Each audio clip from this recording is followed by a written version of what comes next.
las cuentas fiscales a raíz de todo este nuevo programa, esta famosa fase 2 que el gobierno viene poniendo en marcha para sostener su plan y para sostener el eje de su plan, que desde luego es conservar el superávit, es mantener el ajuste. ¿Qué tal, Martín? ¿Cómo estás? Gracias por atendernos. ¿Cómo estás, Fernando? Buen día.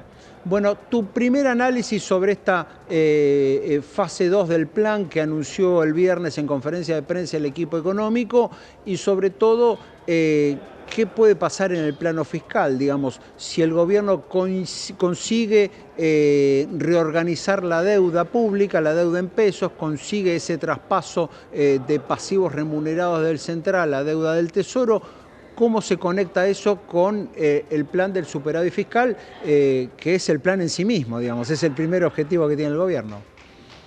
Tal cual lo decís, Fernando. A ver, para empezar, esta fase 2, hasta donde sabemos, es una profundización de la fase 1. No hay mucha novedad, no hay un mecanismo nuevo, ni siquiera hay una política nueva que no se estuviera ejecutando hasta ahora. De hecho, radica justamente en seguir absorbiendo base monetaria en términos reales, intentar con eso controlar la cantidad de dinero en la economía y hacerlo también de la mano de un ajuste fiscal mucho más grande. Bien. Esto impacta de dos maneras. Por un lado, porque del lado del gasto público, evidentemente habría, bueno, al menos acá, una idea de seguir ajustando y no queda en claro por dónde vendría. Recordemos por dónde vino, en dónde se arraigó ese ajuste que hubo hasta acá. Un tercio del ajuste básicamente fue licuación de jubilaciones. Eso no puede seguir si a partir de ahora se usa la nueva fórmula dispuesta por el propio gobierno, más allá de la discusión sobre ese 12% adicional, ese 8% adicional que le quiere dar el Congreso en el proyecto de ley sancionado en diputados. Digo, media sanción. Después tenemos casi otro tercio, un poquito menos, que es justamente recorte de plata que se le transfería a las provincias. Esto significa hoy que hoy las provincias están recibiendo el 20%, la quinta parte de lo que recibían hace un año en términos reales, ¿sí? Ya incluida la inflación. Y esto es un tema. ¿Por qué? Porque mucho de eso ni siquiera estamos hablando de obra pública, estamos hablando de salarios docentes y salarios médicos. Y ahí es donde las provincias entonces han tenido que ajustar en otros lados para compensar, porque no le vas a bajar el salario a docentes que encima, convengamos que ya estaban en general mal pagos, mal pagas. A ver, ahí estamos Entonces, hablando, un para que quede claro, estamos hablando de transferencias a las provincias para cubrir gastos corrientes, no para hacer una obra, sino para cubrir gastos corrientes. Es que de hecho la obra pública en Argentina históricamente es nacional, es parte del problema de nuestro federalismo fiscal, ¿sí? Un federalismo mal implementado en muchos sentidos porque la recaudación es unitaria. La recaudación en Argentina es centralizada en la nación y después ve qué pasa, ¿no? La coparticipación es una transferencia importante, pero las provincias eso lo usan obviamente para mucho gasto corriente. Y la obra pública siempre quedó en cabeza de nación. Y por eso ese lobby, donde para un gobernador o una gobernadora era más importante ir a la Casa Rosada a pedir una obra que ser más eficiente en la recaudación propia. Bien. Dicho esto, se entiende que mi ley viene a romper la obra eso. pública nacional, no hay margen para hacer obra pública provincial, básicamente, salvo en alguna provincia bien administrada o con mayor tamaño. Claro. Ahora, se supone que mi ley viene a romper eso y también que la negociación final de la ley bases un poco metió este tema adentro. Es decir, para conseguir algunas voluntades en el Senado, también el gobierno nacional empezó a abrir ciertas canillas de la obra pública, sobre todo la obra que ya estaba en marcha, pero por sobre todas las cosas empezó a rediscutir con las provincias los temas fiscales.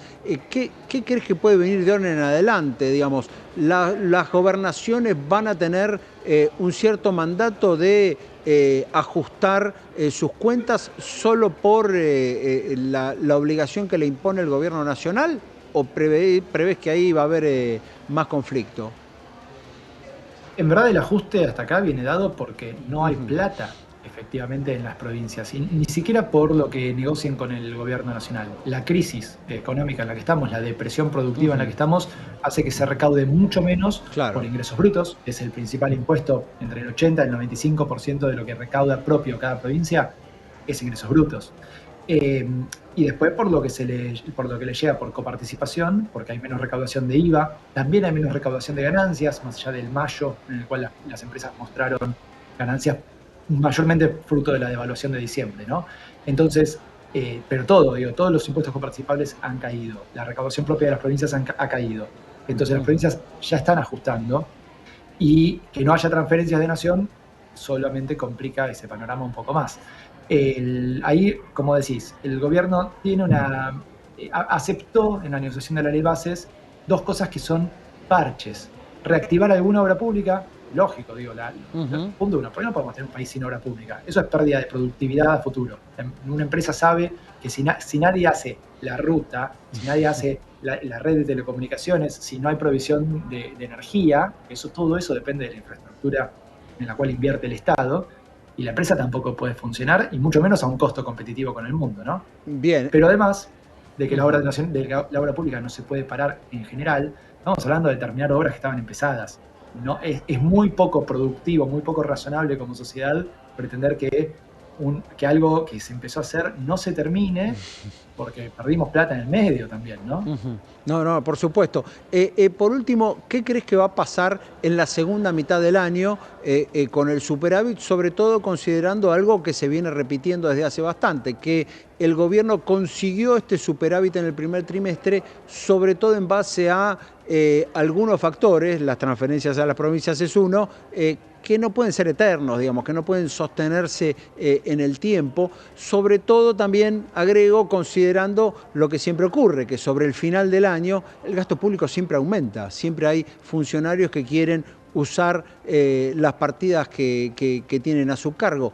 ¿Qué va a pasar con el superávit en la segunda mitad del año? Bueno, por un lado tenés esta cuestión de la decisión política del gobierno, anunciada el viernes a la noche, de seguir profundizando esa reducción del gasto público. Eso se desprende sí o sí del anuncio del viernes. Y por eso también creo que la reacción de los mercados estos 2 días que llevamos, casi, bueno, empezando el tercero, tiene que ver con eso, con que no está clara la sustentabilidad de esta nueva reducción, porque el Tesoro de la Nación se tiene que hacer cargo de un pago de intereses, no queda en claro todavía 100% todavía cómo, pero si se haría cargo de los intereses y no del capital, veremos. Pero en definitiva, se hace cargo de los intereses al menos de la deuda del Tesoro, eso es mucha plata, son 810 mil millones de pesos por mes al día de hoy, digo, con los números que tenemos hoy de tasa de interés y de pases, de pasivos remunerados del Banco Central. Y además tiene que profundizar el ajuste entonces para pagar eso. No se sabe cómo, si la licuación de las jubilaciones y de los salarios públicos y de los planes sociales no tiene mucho sentido que siga, ha llegado a niveles tan bajos que hoy tenés jubilados bajo la línea de pobreza, si cobran una jubilación mínima no llegan son pobres si solo cobran eso.